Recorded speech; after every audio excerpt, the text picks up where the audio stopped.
नमस्कार दोस्तों। शुक्रवार व्रत कथा।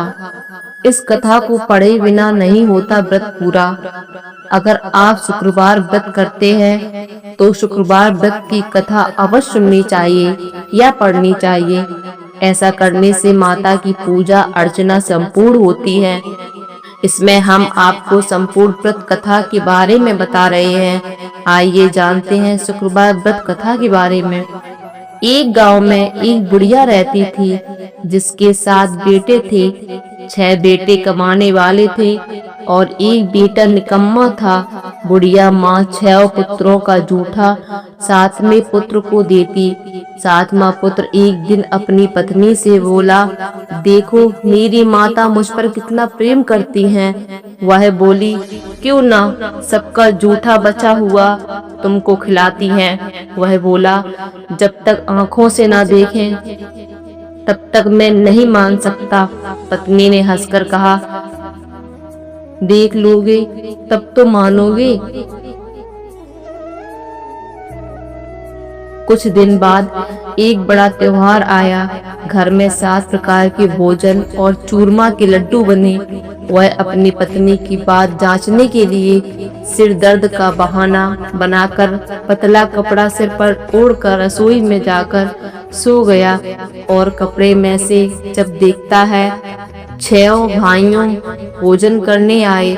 उसने देखा माँ ने उसके लिए सुंदर सुंदर आसन बिछाए, 7 प्रकार की रसोई परोसी और आग्रह कर उन्हें भोजन कराती रही।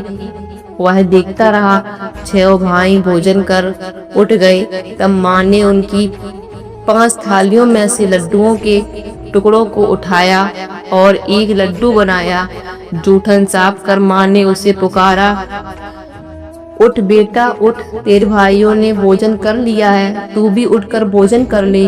उसने कहा, माँ मुझे भोजन नहीं करना, मैं परदेश जा रहा हूँ। माता ने कहा, कल जाना हो तो आज ही चला जा। वह बोला, हाँ हाँ जा रहा हूँ। यह कहकर वह घर से निकल गया।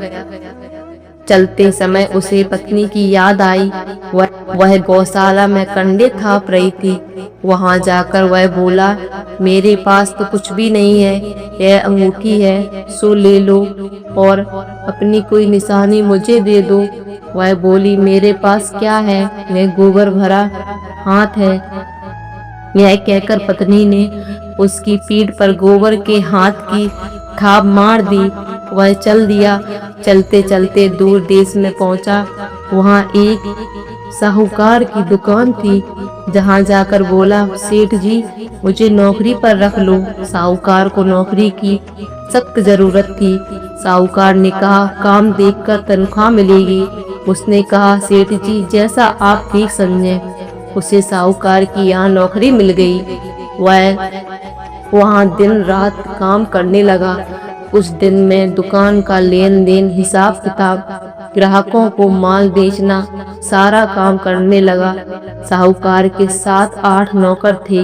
वे सब चक्कर खाने लगे, लेकिन उसने अपनी लगन, परिश्रम और ईमानदारी से सभी को पीछे छोड़ दिया। उसे अपने किए का फल मिला। सेठ ने भी उसका काम देखा और 3 महीने में मुनाफे में साझीदार बना लिया। परिश्रम करते करते 12 वर्ष में ही वह नगर का नामी सेठ बन गया और सेठ अपना सारा कारोबार उस पर छोड़कर बाहर चला गया। इधर उसकी पत्नी पर क्या बीती वह सुने। सास ससुर उसे दुख देने लगी। गृहस्थी का काम करवाकर उसे लकड़ी लेने जंगल में भेजते। इस बीच घर की रोटियों के आटे से जो भूसी निकलती उसकी रोटी बनाकर रख दी जाती और फूटे नारियल की नरेली में पानी भर दिया जाता। इस तरह दिन बीतते रहे। एक दिन जब वह जंगल में लकड़ी लेने जा रही थी तब उसे रास्ते में बहुत सी स्त्रियां संतोषी माता का व्रत करती दिखाई दी। यह वहां खड़ी होकर पूछने लगी, बहनों तुम किस देवता की व्रत करती हो और इसके करने से क्या फल होता है? इस व्रत के करने की क्या विधि है? यदि तुम अपने इस व्रत का विधान मुझे समझाकर कहोगी तो मैं तुम्हारा बड़ा एहसान मानूंगी। उसमें से एक स्त्री बोली, सुनो, यह संतोषी माता का व्रत है। इसके करने से निर्धनता, दरिद्रता का नाश होता है, लक्ष्मी आती है, मन की चिंताएं दूर होती हैं, मन को प्रसन्नता और शांति मिलती है, निपुति को पुत्र मिलता है, प्रीतम बाहर गया हो तो उसे वह शीघ्र लौट आता है, कुंवारी कन्या को मन पसंद वर मिलता है, चलता मुकदमा खत्म हो जाता है, गृह कलेश निवृत्त हो, मुख सुख शांति, घर में धन जमा हो, धन जायदाद का लाभ होता है तथा और भी मन में जो कुछ कामना हो सब संतोषी माता की कृपा से पूरी हो जाती है, इसमें संदेह नहीं है। वह पूछने लगी, यह व्रत कैसे किया जाता है, यह भी बताओ, बड़ी कृपा होगी। वह स्त्री कहने लगी, बिना परेशानी, श्रद्धा और प्रेम से जितना भी बन सके प्रसाद लेना, 5.25 पैसे से या 5.25 आने तथा इससे भी ज्यादा शक्ति और भक्ति के अनुसार गुड़ और चना लें।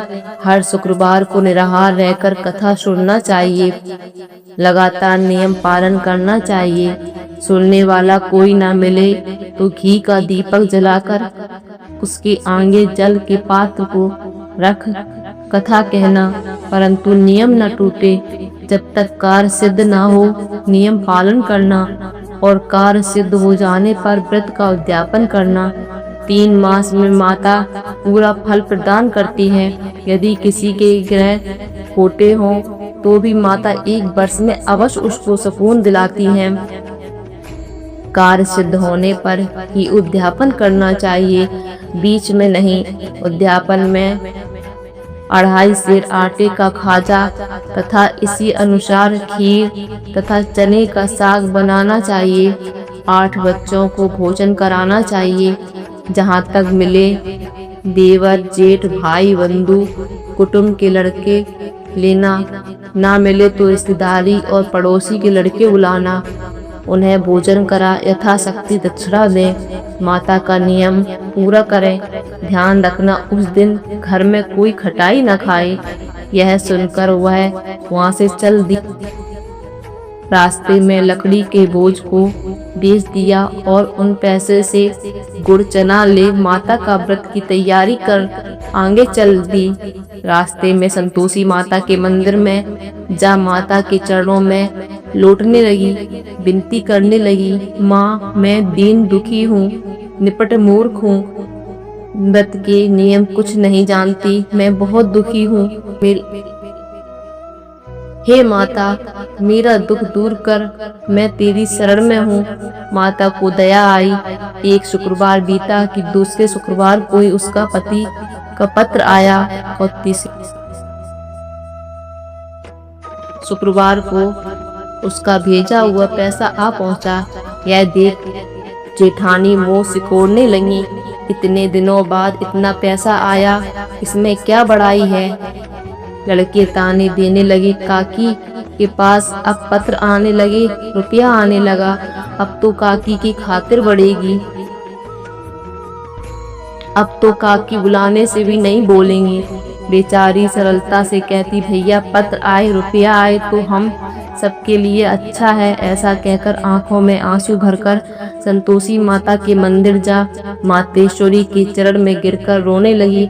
माँ, मैंने तुमसे पैसा नहीं मांगा, मुझे पैसे से क्या काम, मुझे तो अपना सुहाग से काम है, मैं तो अपने स्वामी के दर्शन और सेवा मांगती हूँ। तब माता ने प्रसन्न होकर कहा, जा बेटी, तेरा स्वामी जल्दी ही आ जाएगा। यह सुनकर खुशी से बावली हो वह घर आकर काम करने लगी। संतोषी माँ विचार करने लगी, इस भोली पुत्री से मैंने कह तो दिया कि तेरा पति शीघ्र आएगा, पर आएगा कहाँ से? वह तो इसे स्वप्न में भी याद नहीं करता, उसे इसकी याद दिलाने में मुझे ही जाना पड़ेगा।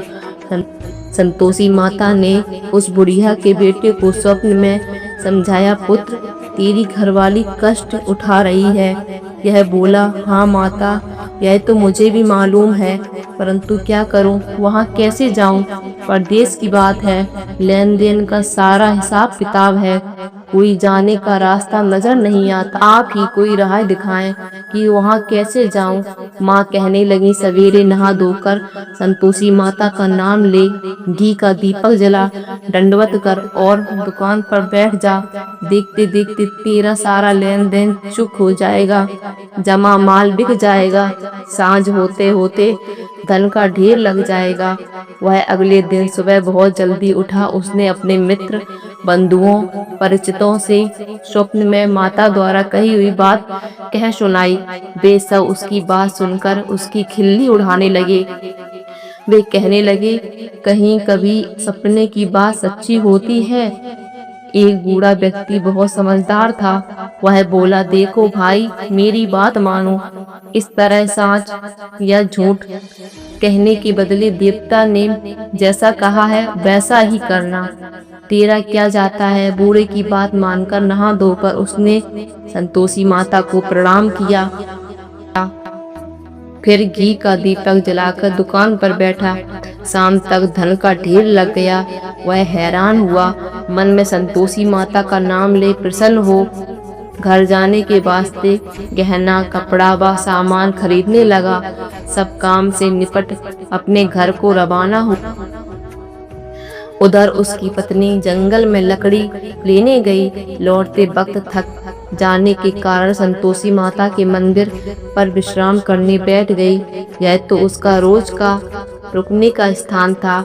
धूल उड़ती देख उसने माता से पूछा, हे माता, यह धूल कैसे उड़ रही है। माता ने कहा, पुत्री, तेरा पति आ रहा है। अब तू ऐसा कर, लकड़ियों के 3 बोझ बना, एक नदी के किनारे रख, दूसरा मंदिर पर और तीसरा अपने सिर पर रख। तेरे पति को लकड़ी का गट्ठा देख मोह पैदा होगा। यह वहाँ रुकेगा, नाश्ता पानी बनाकर माँ से मिलने जाएगा।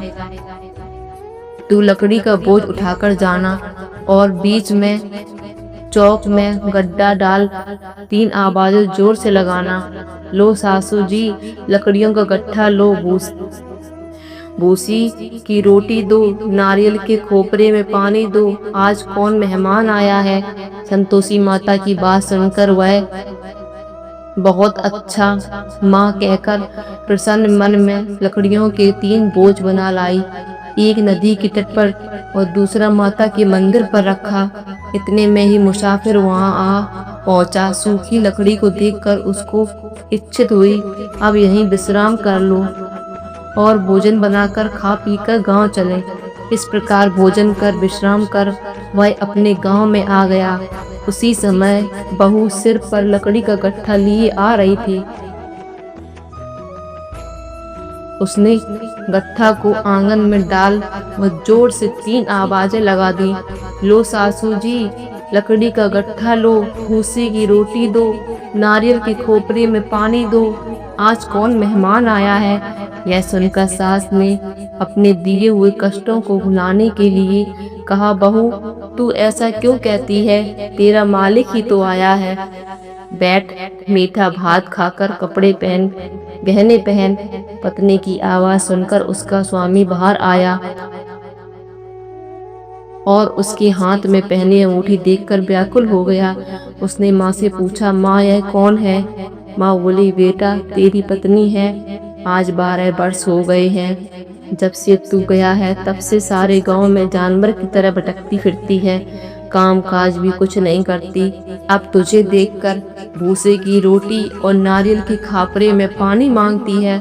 वह बोला, माँ, मैंने इसे भी देखा है और तुम्हें भी देखा है। मुझे दूसरे के घर की चाबी दो और मैं उसमें रहूंगा। ठीक है बेटा, जैसी तेरी मर्जी। माँ ने चाबी का गुच्छा बेटे के सामने रख दिया। उसने दूसरे घर को खोलकर सारा सामान जमाया। एक ही दिन में वहां राजा के महल में सारा ठाट बाट बन गया। अब क्या था, वह सुख भोगने लगी। अगला शुक्रवार उसने पति से कहा, मुझे संतोषी माता का उद्यापन करना है। पति बोला, बहुत अच्छा, खुशी से कर लो। वह उद्यापन की तैयारी करने लगी। जेठ के लड़कों को भोजन के लिए कहने गई। उन्होंने मंजूर किया, परंतु पीछे से जेठानी ने अपने बच्चों को सिखलाया, देखो रे, भोजन के समय सब लोग खटाई मांगना, जिससे उसका उद्यापन पूरा ना हो सके। लड़के भोजन करने आए, खीर पेट भरकर खाई, परंतु बात याद आते ही कहने लगी, हमें कुछ खटाई खाने को दो, खीर खाना है, हमें भात नहीं। देखकर आरुचि लड़के उठ खड़े हुए, बोले, पैसे लाओ। भोली बहू को शांति ना थी, उसने उन्हें पैसे दे दिए। लड़कों ने बाजार जाकर उन पैसों से इमली खरीद ली और खाई। यह देखकर बहू पर माता जी को कोप आया। राजा के दूत उसके पति को पकड़ ले गए। अब सब मालूम हो जाएगा जब जेल की रोटी खाएगा। बहू से यह वचन सहन नहीं हुए। वह संतोषी माता के मंदिर गई और कहने लगी, हे माता, तुमने यह क्या किया? हंसाकर क्यों रुलाने लगी? माता बोली, पुत्री, तूने मेरा व्रत भंग कर दिया, इतनी जल्दी सब बातें भुला दी। वह बोली, माता, भूली तो नहीं हूँ, ना कुछ अपराध किया है, मुझे तो लड़कों ने भूल डाल दिया, मुझे क्षमा करो माँ। माँ बोली, ऐसी भूल भी कहीं होती है? यह बोली, अब नहीं भूल होगी माँ, अब नहीं। अब बताओ मेरे पति कैसे आएंगे? माँ बोली, पुत्री, जा, तेरा पति तुझे रास्ते में ही आता मिलेगा। वह मंदिर से निकलकर बाहर आई तो रास्ते में उसे अपना पति आता हुआ मिला। उसने पूछा, कहाँ गए थे? वह बोला, इतना धन जो कमाया था उसका कर राजा ने मांगा था, वह भरने गया था। वह प्रसन्न होकर बोली, भला हुआ, अब घर चलो। फिर अगला शुक्रवार आया। वह बोली, मुझे माता का उद्यापन करना है। पति ने कहा, ठीक है। वह फिर से जेठ के लड़कों से भोजन को कहने गई। जेठानी ने लड़कों को सिखा दिया कि तुम पहले से खटाई मांगना। लड़के भोजन करने बैठे, लेकिन भोजन करने से पहले ही कहने लगे, हमें खीर पूरी नहीं भाता है, जी बिगड़ता है, कुछ खटाई खाने को दो। यह बोली, खटाई खाने को नहीं मिलेगी, खाना खाना हो तो खाओ। उनके उठकर चले जाने पर उसने ब्राह्मणों के लड़कों को बुलाकर भोजन करवाया। दक्षिणा की जगह उन्हें एक एक फल दिया। इससे संतोषी माता प्रसन्न हो गई। माता जी की कृपा से 9 माह बाद उसको चंद्रमा के समान एक पुत्र की प्राप्ति हुई। पुत्र को लेकर वह प्रतिदिन संतोषी माता के मंदिर जाने लगी। माँ ने सोचा, यह रोज आती है, आज क्यों ना मैं ही इसके घर चल, इसका आसरा देखूं तो सही है। यह विचार कर माता ने भयानक रूप बनाया। गुड़ और चने से सना मुख, ऊपर से मुंड के समान ओठ और उस पर मक्खियां भिनभिना रही थी। दहलीज पर पैर रखते ही उसकी सास चिल्लाई, देखो रे, कोई चुड़ैल डांकनी आ रही है, लड़कों इसे भगाओ, नहीं तो सबको खा जाएगी। बहू रोशनदान से देख रही थी, वही प्रसन्न हो उठी। आज मेरी माता मेरे घर आई है, यह कहकर दूध पीते बच्चे को गोद उतार दिया। इस पर उसको सास क्रोध से भरकर बोली, अरे राण, इसे देखकर कैसी उतावली हुई है, जो बच्चे को पटक दिया। इतने में माँ के प्रताप से जहाँ देखो उसका लड़का ही लड़का नजर आने लगा। यह बोली, माँ जी, मैं इनका व्रत करती हूँ, यह वही संतोषी माता है। इतना कह उसने झट से घर के सारे किवाड़ खोल दिए। सबने माता के चरण पकड़ लिए और विनती करने लगी, हे माता, हम मूर्ख हैं, अज्ञानी हैं, तुम्हारे व्रत की विधि हम नहीं जानते, तुम्हारा व्रत भंग कर हमने बड़ा अपराध किया। हे माता, आप हमारे अपराधों को क्षमा करो। इस प्रकार बार बार कहने पर संतोषी माता प्रसन्न हुई। इसके बाद उसकी सास कहने लगी, हे संतोषी माता, आपने बहू को जैसा फल दिया वैसा सबको देना। सब जो यह कथा सुने या पढ़े उसका मनोरथ पूर्ण करना। जय हो संतोषी माता की। तो यही थी संतोषी माता की कहानी। आपको मेरी ये कथा कैसी लगी, कृपया हमें कमेंट करके जरूर बताएं। जय संतोषी माता।